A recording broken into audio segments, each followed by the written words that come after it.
Hello and welcome to साकार academy. दोस्तों, मैं हूं विवेक पटेल और आज मैं आप लोगों के साथ डिस्कस करने आया हूं चीन की सोच। चीन की सोच या चाइनीज़ माइंडसेट, ये हमारे लिए बहुत बड़े रहस्य का विषय है। हम भारत के लोग जिनका चीन के साथ बॉर्डर को लेकर झगड़ा चलता रहता है, अक्सर हमारे दिमाग में आता है कि आखिर चीन के लोग क्या सोचते हैं। चीन के लोग क्या सोच करके भारत की सीमाओं के अंदर घुस जाते हैं और हमेशा भारतीय क्षेत्रों को अपना बताने की कोशिश करते रहते हैं। और ये मुद्दा कभी सुलझेगा कि नहीं, ये तो हमारे मन की बात है, पर क्या हम लोग चाइनीज़ लोगों के मन की बात समझ पा रहे हैं और किस तरह से वहाँ की सरकार ऑपरेट कर रही है उसको हम लोग समझ पा रहे हैं? ये आज के हमारे वीडियो में हम लोग देखेंगे। तो देखिए दोस्तों, थोड़ा सा बैकग्राउंड। भारत और चीन के बीच की सीमा जो है मैकमोहन लाइन कहलाती है। ये सीमा जम्मू एंड कश्मीर में शुरू होती है। जम्मू एंड कश्मीर से हिमाचल प्रदेश, फिर उत्तराखंड, सिक्किम और अरुणाचल प्रदेश तक फैली हुई है। अभी इस पे विवाद का विषय ये है कि ये मैकमोहन लाइन भारत में जब ब्रिटिश लोग का शासन था, ब्रिटिश सरकार और तत्कालीन चीन की सरकार के द्वारा निर्धारित की गई थी। चीन में कम्युनिस्ट पार्टी का शासन आया। कम्युनिस्ट पार्टी तानाशाही प्रकार का शासन चलाती है, लोगों के जीवन के हर एक पहलू पे उनका नियंत्रण है। ये बहुत ज़्यादा सैन्यवादी सरकार है, मजबूत सेना रखती है, दुनिया की सबसे बड़ी सेना है इनके पास। और ये सेना जो है किसी भी परिस्थितियों में लड़ने के लिए और अपने पड़ोसियों को हड़काने के लिए हमेशा तैयार रहती है। दूसरों को धमकाने के औजार के रूप में चीन की कम्युनिस्ट पार्टी, चीन की कम्युनिस्ट सरकार अपनी सेना का इस्तेमाल करती है। और यही भारत के मामले में हुआ जब सीमा विवाद को लेकर के 1962 में चीन ने भारत पर आक्रमण किया और भारत के अक्साई चीन प्रदेश पर कब्जा कर लिया, जो कि जम्मू एंड कश्मीर का एक हिस्सा है। आज भी ये चीन के कब्जे में है। और इससे आगे बढ़ करके चीन जो है अरुणाचल प्रदेश को भी अपना हिस्सा मानता है और भारत के साथ सीमा विवाद में हमेशा अरुणाचल प्रदेश का मुद्दा उठा के कहता है कि ये दक्षिण तिब्बत है और ये चाइना वाले तिब्बत का एक हिस्सा है, सारा का सारा हमें दे दो होलसेल में। सिक्किम के नाथुला पास के पास चाइना जो है जमीन के ऊपर अपना कब्जा बनाता है। भूटान के अंदर घुस के चीन ने गांव बसा रखे हैं। नेपाल के अंदर चीन ने जो है सड़कें बना रखी हैं। और हमारे नीति और माना दर्रा जो इधर उत्तरी क्षेत्र में स्थित हैं, इनके ऊपर भी चीन ने लगातार इनकर्जन्स किए हैं, भारतीय क्षेत्र में प्रवेश करके उनको अपना बताने की कोशिश की है। तो बॉर्डर नेगोशिएशंस इतने दिन से चल रहे हैं, लेकिन सीमा विवाद सुलझा इसलिए नहीं है क्योंकि चीन की पॉलिसी बहुत सिंपल है। चीन की जो सरकार है, कम्युनिस्ट पार्टी की सरकार है चीन में, अकेली पार्टी शासन चलाती है। यहाँ पे सारे शासकीय कर्मचारी, सारे के सारे जो वहाँ के राजनीतिक लोग हैं, सब के सब कम्युनिस्ट पार्टी के मेंबर हैं। एक पार्टी, और वो भी एकदम तानाशाही तरीके से चलती है। जो शी जिनपिंग बोलेंगे वही देश में लागू होगा, उनका शब्द ही भगवान का शब्द है। तो चाइनीज़ सरकार तो जी कम्युनिस्ट पार्टी और शी जिनपिंग के कहने पे चलती है। और कम्युनिस्ट पार्टी और चाइनीज़ सरकार का ये कहना है कि सारे पड़ोसी देशों के साथ झगड़े करके रखो, ठीक है। सारे पड़ोसी, दुनिया में सबसे ज़्यादा पड़ोसी चीन के हैं और सभी पड़ोसियों से इनका सीमा विवाद है।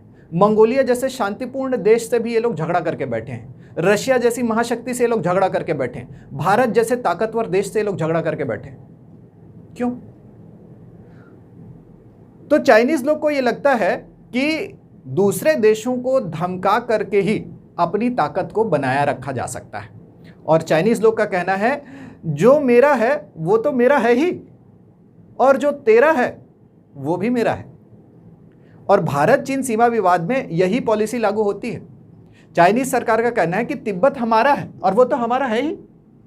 इसके साथ जम्मू कश्मीर का ये जो अक्साई चीन का इलाका है, अरुणाचल प्रदेश का इलाका है, ये भी हमारा है, यानी कि चाइना का है। और अगर इस पे कब्जा भारत का है तो भारत ने अवैध कब्जा किया हुआ है। ये तो वैसी बात हो गई, मेरा घर का इलाका मेरा है और तुम्हारे घर का सामने वाला कमरा भी मेरा है, तोड़ के दे दो। दूसरों के घर में कब्जा करने का इससे अच्छा और कोई तरीका नहीं हो सकता। इसको साबित करने के लिए चाइना की सरकार 11वीं 12वीं शताब्दी के मैप लेकर के आई है। वो मैप जो म्यूजियम में रखे जाने चाहिए उसको लेकर के ये नेगोशिएशन में आते हैं और बड़ी बेशर्मी से बोलते हैं कि प्राचीन काल में हम बड़ी ताकत थे। ऐसे तो भारत भी नक्शा लेकर के आ सकता है, बोलेगा आधी दुनिया पे हमारा राज था। तो ये अव्वल दर्जे की बेवकूफ़ी है, लेकिन ये अव्वल दर्जे की ढिठाई भी है जिसको चाइनीज गवर्नमेंट फॉलो कर रही है। क्यों? चाइनीज सरकार इतने रिडिक्यूलस तरीके से, इतने बेवकूफ़ी भरे तरीके से, इतने कपोल कल्पित कहानियों के आधार पर अपने पड़ोसी देशों से झगड़ा क्यों कर रहे हैं? तो देखिए, चाइना के अंदर क्या परिस्थिति है। एक है चीन की कम्युनिस्ट पार्टी जिसका सरकार और सेना पर नियंत्रण है, और दूसरे हैं चीन के लोग। 1839 से 1939 तक का 100 साल का जो समय था, इस दौरान चीन में बहुत सारे उथल पुथल हुए। अफीम युद्धों में चीन बुरी तरह से पराजित हुआ। विदेशी शक्तियों ने चीन को अपने प्रभाव क्षेत्रों में बांट लिया, बुरी तरह से शोषण किया। चीन के लोगों को अफीम की आदत डाल दी गई। अफीम ने चीन के लोगों को बर्बाद कर दिया। भयंकर बाढ़ें आई, बक्सर विद्रोह हुआ, ताइपिंग विद्रोह हुआ। करोड़ों की संख्या में चीनी लोग मरे, भूखमरी से, युद्ध से, अत्याचारों से, नरसंहारों से। जो कुछ दुनिया में बुरा हो सकता था, इन 100 सालों में चाइना के साथ हुआ। और चाइनीज़ कम्युनिस्ट पार्टी और वहाँ की सरकार आज की जो है, वो इस सेंचुरी ऑफ ह्यूमिलिएशन को, 1839 से 1939 के समय को, ये बेइज्जती की सदी या सेंचुरी ऑफ ह्यूमिलिएशन बताते हैं। और इसके लिए ये विदेशी शक्तियों को जिम्मेदार ठहराते हैं, इसके लिए ये करप्ट लोगों को जिम्मेदार ठहराते हैं। तो जब 1948 में इन्होंने सत्ता पे कब्जा किया कम्युनिस्ट पार्टी ने, तो इन्होंने चाइनीज़ लोगों से वादा किया कि हम कानून और व्यवस्था बना के रखेंगे। बाढ़, भूखमरी, गरीबी, गृह युद्ध, विदेशी शक्तियों के दबाव से हम चाइनीज़ लोगों को सुरक्षित रखेंगे। चाइनीज़ लोगों ने भी सहर्ष कम्युनिस्ट पार्टी को अपना सहयोग दिया। लेकिन कम्युनिस्ट पार्टी जो है, चाइनीज़ कम्युनिस्ट पार्टी, बहुत ही खूंखार तरह की तानाशाह पार्टी है। लोगों के जीवन के हर पहलू को ये नियंत्रित करती है। किस व्यक्ति के पास कितनी जमीन रहेगी, या किस व्यक्ति के पास कितनी संपत्ति हो सकती है, किस व्यक्ति को किससे शादी करनी है, कितने बच्चे पैदा करने हैं, परिवार का साइज क्या होना चाहिए। आपको पता है ना, चाइना ने पहले 1 चाइल्ड पॉलिसी रखी थी। एक से ज़्यादा बच्चे नहीं हो सकते। एक से ज़्यादा बच्चे होते थे, अबॉर्शन करा दिया जाता था। गर्भवती महिलाओं पे अत्याचार होते थे। आप अपने कम्युनिटी में अपने पसंद का काम नहीं कर सकते। सरकार जो बोलेगी वही काम करना पड़ेगा। सरकार जितना बोलेगी, कम्युनिस्ट पार्टी जितना बोलेगी, उतना ही आप एजुकेशन ले सकते हैं। आपकी हॉबी, आपका काम, आपका जीवन का दिनचर्या, हर चीज़ कम्युनिस्ट पार्टी के कहने पर निर्धारित होता है। एक गांव में अगर कम्युनिस्ट पार्टी का कोई लीडर है, तो उस गांव के हर व्यक्ति को उसके आगे झुकना पड़ता है। तो कम्युनिस्ट पार्टी ने लोगों की जिंदगी को जकड़ के रखा है। लेकिन लोगों ने अपनी आज़ादी को खोना और एक गुलामी की तरह व्यवस्था में काम करना इसलिए स्वीकार किया क्योंकि कम्युनिस्ट पार्टी ने इनको शांति और व्यवस्था दी थी। लेकिन इतने से काम नहीं चलता है। कम्युनिस्ट पार्टी के अंदर भी लगातार विरोध के स्वर उठ रहे थे कि हम लोगों को इतना दबा के नहीं रख सकते। तो उन्होंने एक दूसरा वादा किया, another social contract. Communist party और उनकी चाइनीज़ सरकार ने यह डिसाइड किया कि हम लोगों को बेहतर जीवन उपलब्ध कराने की कोशिश करेंगे। और इसी से आया 1979 का इकोनॉमिक रिफॉर्म। 1979 से चाइना ने आर्थिक सुधार शुरू किए। इन्होंने स्पेशल इकोनॉमिक जोन बनाए, प्राइवेट सेक्टर को डेवलप किया, ईज़ ऑफ डूइंग बिजनेस को बढ़ाया, यानी कि अपने यहाँ व्यापार, व्यवसाय, उद्योगों को तेज़ी से विकसित करने का मौका दिया।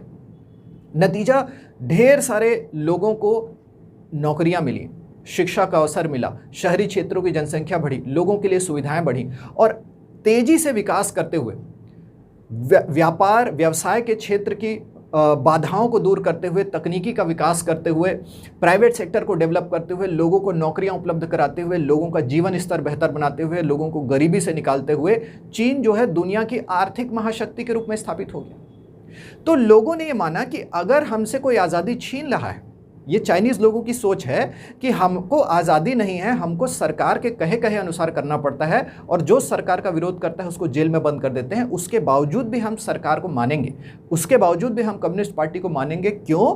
क्योंकि ये कम्युनिस्ट पार्टी हमको अच्छी नौकरियां उपलब्ध करा रही है, ये हमको बेहतर जीवन स्तर उपलब्ध करा रही है, ये हमको फ्री में चीज़ें उपलब्ध करा रही है।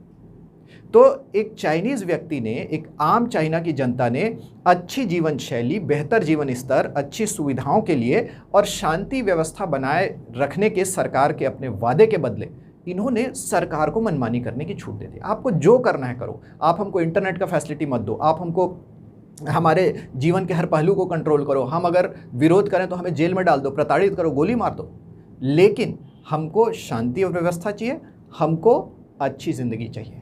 तो एक आम चाइनीज अच्छी जिंदगी के लिए अपनी आज़ादी की बलि दे रहा है, और चाइनीज सरकार जो है वो उस आज़ादी की बलि लेकर के सत्ता में बैठी हुई है कम्युनिस्ट पार्टी के माध्यम से। तो चाइनीज़ कम्युनिस्ट पार्टी को जब भी ये लगता है कि लोग जो हैं वो अपने अच्छे जीवन की खुमारी से जाग रहे हैं, बहुत दिन तक अब चाइनीज़ लोग का जीवन स्तर अच्छा हो गया, कभी कभी उन लोग ये भी महसूस कर लेते हैं कि हमारी सरकार हम पे अत्याचार कर रही है, हम कुछ बोलते हैं जेल में बंद हो जाते हैं, ठीक है, हम सरकार की परमिशन के बिना, कम्युनिस्ट पार्टी की परमिशन के बिना कहीं जा नहीं सकते, कम्युनिस्ट पार्टी वाले लोग हमारे घरेलू मामलों में भी दखल डालते हैं, यहाँ तक कि कितने बच्चे पैदा कर रहे हैं ये भी बताते रहते हैं। तो ऐसी सरकार के अधीन रहना ही क्यों? तो कभी कभी चाइनीज़ लोगों के मन में भी ऐसा डिससेटिस्फैक्शन जागता है, और यही मौका होता है जब चाइनीज़ कम्युनिस्ट पार्टी को लोगों का ध्यान बटाने की ज़रूरत पड़ती है। और ध्यान बटाने के लिए चीन की सरकार और चीन की कम्युनिस्ट पार्टी एक ज़बरदस्त दुश्मन पैदा करती है, और चीन के कम्युनिस्ट पार्टी की नज़रों में वो दुश्मन है भारत। भारत चीन का शक्तिशाली पड़ोसी है, चीन के साथ ही ये विकास कर रहा है, यद्यपि अब हम लोग काफ़ी पीछे रह गए हैं, चाइना वाले आगे निकल गए हैं, लेकिन फिर भी चीन की कम्युनिस्ट पार्टी लोगों के सामने भारत को एक विलन की तरह पेश करती है, और वो कहते हैं कि हिमालय के उस पार जो हमारा दुश्मन बैठा है वो आपकी आज़ादी छीनने के लिए आ रहा है, वो आपकी कंफर्टेबल लाइफ को छीनना चाहता है, तो भारत वाले हमला कर रहे हैं चीन पे, ऐसा वो लोग माहौल बनाते हैं, दुष्प्रचार करते हैं, क्योंकि चीन के सभी मीडिया साधन कम्युनिस्ट पार्टी के नियंत्रण में है, ज़बरदस्त प्रचार किया जाता है, और चीन के लोग असुरक्षा की भावना से भर जाते हैं, देशभक्ति की भावना उनके अंदर जागने लगती है कि हम भारत के हमले का विरोध कर रहे हैं, ऐसा चीन वाले सोचते हैं, और चीन की जनता जो है वो फिर भूल जाती है कि चीन की सरकार उन पर कितने अत्याचार कर रही है। तो कम्युनिस्ट पार्टी ने लोगों को बेसुध करने के लिए, उनको बेवकूफ़ बनाने के लिए भारत का हवा बनाया हुआ है, और ये भारत का हवा, राष्ट्रवाद की लहर चाइना के अंदर तब तक चलेगी जब तक चीन और भारत का सीमा विवाद चलता रहेगा।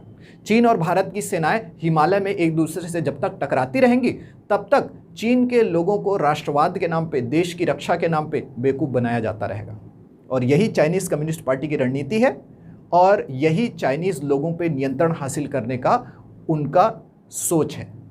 तो ये है दोस्तों चीन की सोच, एक आम आदमी की सोच, और उस पर नियंत्रण हासिल करने की चीन की कम्युनिस्ट पार्टी और चीन की सरकार की सोच। और इसीलिए चीन की सरकार ने जानबूझ करके भारत के साथ अपने सीमा विवाद को जिंदा रखा है, ताकि समय समय पे लोगों में नकली देशभक्ति की भावना जगा करके उनको उनकी ज़िंदगी की तकलीफ़ों से बेसुध रखा जा सके, उनको चाइनीज़ सरकार और कम्युनिस्ट पार्टी के हर एक बात को बिना प्रश्न किए फॉलो करने के लिए प्रेरित किया जा सके। ये है चाइना की सोच। Thank you.